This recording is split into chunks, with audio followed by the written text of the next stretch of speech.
예, 짧게 부탁드리는데 좀 길어졌지만 감사드립니다. 그러면 마지막으로 아쉽지만 시간 관계상 온오프 참가자 자유 발언으로 넘어가도록 하겠습니다. 3분 정도 해서 발언 듣고 오늘의 토론회는 마치는 방향으로 하겠습니다. 이 온오프 참가자분 중에 동지들께서 발언해 주실 분 좀 손 좀 들어주십시오. 질문 의견 다 되지. 네네, 질문 의견 전부 여러 영역에서 다 괜찮습니다. 발제 내용이나 아니면 쟁점 토론 내용이나 아니면 우리 당의 어떠한 앞으로의 갈 길에 대해서 설명 의견을 제시하는 것도 좋고요. 자유롭게 부탁드리겠습니다. 여기 대표님도 와 계신데 대표님 부탁드리던가요? 나 대표님. 여기 이거 윤경선 동지 마지막 이거 발제문제 마지막에서 다른 부분까지는 이제 제가 사업을 잘 모르는 것도 있고 아직 보고 하는 입장이라 공감되는 부분도 있고 이제 고민이 많은 게 느껴지는데 이게 마이크로 다리 반대. 거기다 대고 얘기해. 여기다 대고. 그렇지, 여기다 대고. 토론 이근선 동지 이거 발제문에 이게 처음 부분에 이제 스웨덴 사회민주당은 창당한 지 134년이 됐습니다 해서 이제 잠깐 나오고 그 뒤에 이제 1932년부터 2006년까지 65년 동안 집권하면서 현재 스웨덴 정치 체제와 복지 모델을 확립하는 데 많은 기여를 했다 이렇게 돼 있고 그리고 이제 이거를 좀 연장선 생각해 보면 우리 민주노동당 이제 우리들은 처음부터 마라톤 경기에서 알고 마라톤 경기인 것을 알면서 출전 3승도 하고 이제 민주노동당에서 얼어 죽을 각오를 하고 탈당을 했지만 편차는 있겠지만 전반적으로 봤을 때 얼어 죽을 정도로 힘들었다고 말할 수는 없을 것 같습니다라고 이제 하셨잖아요. 그러니까 제가 이 말을 하는 게 좀 섭섭하시더라도 좀 오해는 하지 마시고 이제 좀 빡세게 나갈 필요가 있다 이걸로는 이해를 하는데 스웨덴이 이제 2차 세계대전 당시에 나치에게 협력을 하면서 이제 자원이랑 물자 팔아먹고 노르웨이나 이런 이제 옆에 있는 다른 북유럽 국가들이 우리 이렇게까지는 못하겠다 하니까는 이제 옆에서 탄압받고 그럴 때도 입국 닫고 이제 있다가 그거 소비에트 러시아 소비에트 병사들이 전선에서 싸우면서 죽어나갈 때 나치 독일에게 협조해서 사실상 그것을 기반으로 사회복지를 이루는데 상당한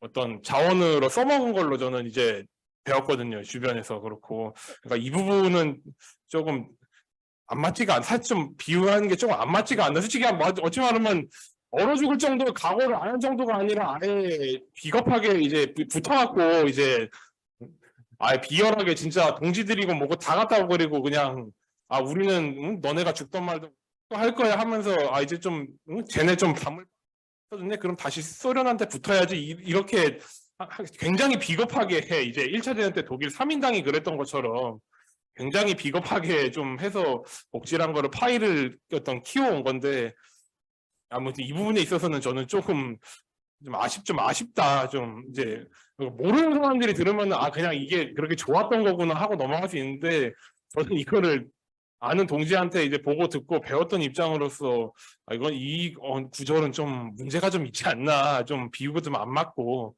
그래서 좀 다른 걸로 좀 물론 본 의도는 이게 아니셨겠지만 좀 이건 다른 당이나 국가의 어떤 그런 걸로 또 비유를 다음에는 하실 때 하실 수 있지 않나, 좀 그런 부탁에서 조금 부탁드렸습니다. 다른 부분에서 제가 동지의 바램이나 이런 것들을 모르는 건 아니고 저도 운동판을 몇 년 보면서 좀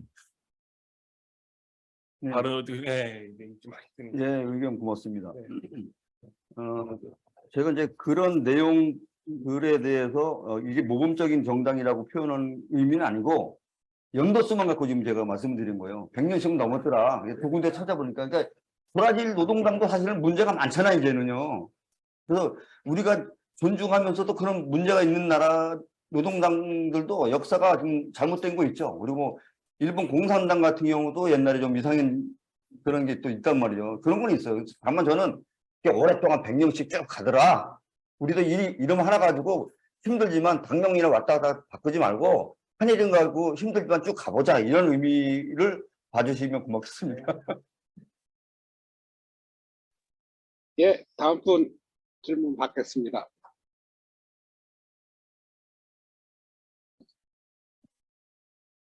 예, 없으신가요? 예, 네. 없으시면은 누가 계신가요? 없습니다. 예, 없으시면은 그 마지막으로 나도원 대표님 모시고 대표님 말씀 좀 듣고 왜냐하면 이 토론회 시작할 때 할 수 있었으면 좋았는데 그런 스케줄이 이렇게 밀리다 보니까 맨 마지막에 대표님 모시게 되는데 대표님께서 한번 인사 말씀 좀 해주시고 아니면 뭐 의견도 필요하시면 말씀해 주십시오. 네. 정말 시의적절한 주제를 잡아서 이렇게 모여주신 동지들께 감사드리고, 이게 뵈니까 아주 멀리서 오신 동지들 많이 계십니다. 예. 제가 뭐 오늘 내 일정이 그렇다 보니 이렇게 집에서 전 너무 행복해요. 집에 있으니까 정말 오랜만에 집에 있는데요. 너무 행복하고요. 이근성 동지가 빠른 시일 내에 개의 다리를 무는 모습 좀 봤으면 좋겠다. 사람이 개를 무는 것을 좀 시연해 주시면 좋겠다.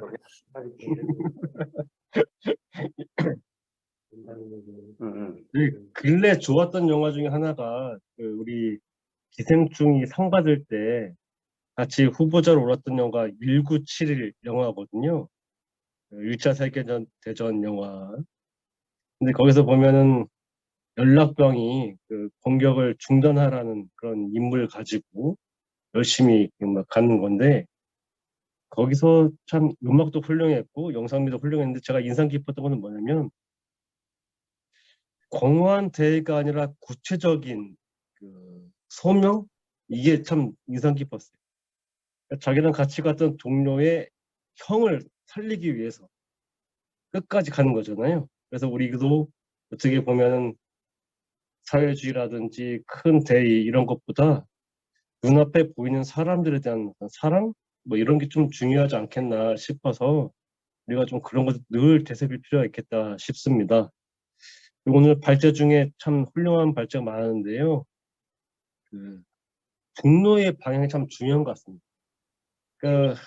2차 대전 얘기하면 히틀러가 나치들을 막 그렇게, 히틀러와 나치가 유대인들을 그렇게 학살하는 걸 보면 잘 이해를 못해요. 왜 그러냐면 그때 공황 때 유대인들의 금융, 이것 때문에 수많은 일반 사람들이 큰 고통을 받았던 거기에 대한 분노를 유대인으로 치환시킨 거잖아요.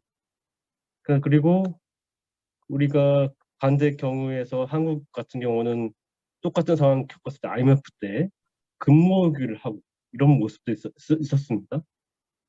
그 정확한 대상이 바로 금융 자본이랑 명확히 해야 되는데 어떤 면에서는 유대인 민족주의로 가고 어떤 면은 민족주의로 가고 이런 모습이 매우 잘못되었어요. 한국도 앞으로 곧 닥칠 신재글 동지께서 발제하신 것처럼 곧 닥칠 상황에서 우리의 중점적인 우리의 대상을 명확히 할 필요가 있다. 그러다 보니 윤석열 퇴진이라든지 얘기가 나오고 있는데, 사실은 저도 대표 취임할 때부터 윤석열 퇴진을 당로 걸자라고 열심히 얘기를 하였으나 이게 보면 윤석열, 문재인 다 한쪽석인데 그렇잖아요? 사실은 이게 자본주의에 대한 근본적인 얘기를 던져야 될 시점에서 정권 얘기하는 거에 대한 한계가 있습니다. 그리고 만약에 당론으로 윤석열 퇴진을 걸었으면 대표들부터 목숨 걸고 나가야 됩니다. 우리가 박근혜 퇴진 걸었을 때 이가방 대표 단식 들어갔어요. 바로. 그러면 윤석열 퇴진 걸었으면 모든 당원들이 다 목숨 걸고 집중해서 투쟁해야 됩니다. 내부용으로는 그것이 참 좋을 수 있어요. 근데 외부에서 우리 노동당이 큰 영향이 없는 상황에서 어떻게 할 것인가. 주저하는 게 아닙니다. 주저하는 게 아니라 근본적인 문제와 당력을 좀 고민하는 상황이기 때문에 물론 많은 그 의견이 있다고 하면 유성 체제는 우리 당론을 걸고 저부터 제가 뭐 단식을 들어가건 할복까지는 못하겠습니다. 하지만 근본적인 얘기를 좀 얘기할 필요가 있다라고 생각드린다 말씀드리고 또 하나는 우리 그 당의 앞길을 얘기할 때 늘 나오는 얘기가 당에 대한 비하임 당의 활동량이 저하되어 있고 당의 활동이 부족하고 등등인데요. 작년 한 해 동안만 해도 450명 입당했습니다. 현재 당세로 치면 꽤 많은 당원 450명 중에 조직적 통합 활동에서 입당하신 분들 한 200명이라고 치면 200 수십 명 입당하신 겁니다. 그리고 올해도 많이 입당하고 계세요. 그리고 대선 때 0.02 자꾸 얘기하시는데 그 직전 지방선거 때 우리 그 한 5배 그 받았어요. 지지율이. 그러니 대선 때랑 지방선거 총선은 다르다는 거. 당의 현실을 너무 비하하지 말자. 그리고 유체이득 활법 좀 하지 말자. 박근혜만 욕할 게 아니라 제발 우리 당자들께서 유체이득 활법 하지 좀 말았으면 좋겠다. 이 말씀 드리고 최근에 언론 보도 보면 근로소득자 중에 40%가 최저임금 이하 수준 그리고 19세에서 39세까지의 평균 빚이 1억인 이런 상황이면 한국 경제는 정말 지금 급락하는 거의 뭐 하여간 상황입니다. 이럴 때 노동당의 역할이 어떤 것인지를 좀 찾아야 된다. 지금 노동당은 노동운동 진영에서도 상수가 아니라 변수인 상황. 이 변수인 노동당을 상수로 만드는 것이 지금 현재 집행부의 역할이고 지난 1년 동안 그렇게 힘들게 조직의 통합과 대선, 지선 치러냈습니다. 그런데 이런 상황에서 좀 각자의 역할을 좀 잘 다듬어내는 그 시간이 필요하다. 아까 당명 얘기가 나오는데요. 당명도 당명, 당규 등등은 내부 정치 이런 게 아닙니다. 동지들 정말 이게 바로 당원들의 소통입니다. 소통의 과정을 거치지 않고서 어떻게 당력을 모을 수 있겠습니까? 이걸 좀 이해해 주십사 좀 부탁드리고 우리 오늘 참 큰 주제를 가지고 너무나 많은 주제를 갖고 만들었습니다. 뒤에 현수막도 보십시오. 공소체입니다. 우리 다 같이 힘 모아서 오늘 의미 있는 자리가 있었으니 힘 모아서 좀 같이 좀 나갔으면 좋겠고 내년에 정말 노동당이 변수가 아니라 상수가 서는 그날을 위해서 최선을 다합시다. 정말 고생하셨습니다. 고맙습니다. 예, 좋은 말씀 감사합니다. 많은 분들 의견을 듣고 싶지만은 시간이 저한테 하루 받은 시간이 다 사용이 돼서 마치도록 하겠습니다. 예? 할 말 있으신 건데. 할 말도 있어요. 얘기하시는데. 예? 어느 분? 김석정 동지가 얘기하시려나요? 김석정 동지. 예, 김석정 동지 안 하신다고요? 예. 예, 그러면은 오늘 이 자리를 마련해 주시고 노력해 주신 그 네 분 발제자분 너무 수고 많으셨다는 말씀 드리고요. 그리고 여기 온라인 오프라인으로 다 참여해 주신 분들 모두 수고하셨다는 말씀 드립니다. 그리고 저희들 다음에 의제주직 공동토론회 2차 토론회를 가능한 한 빨리 잡고 다시 만나뵐 수 있도록 하겠습니다. 여러분 박수로 모두 마치겠습니다. 수고하셨습니다.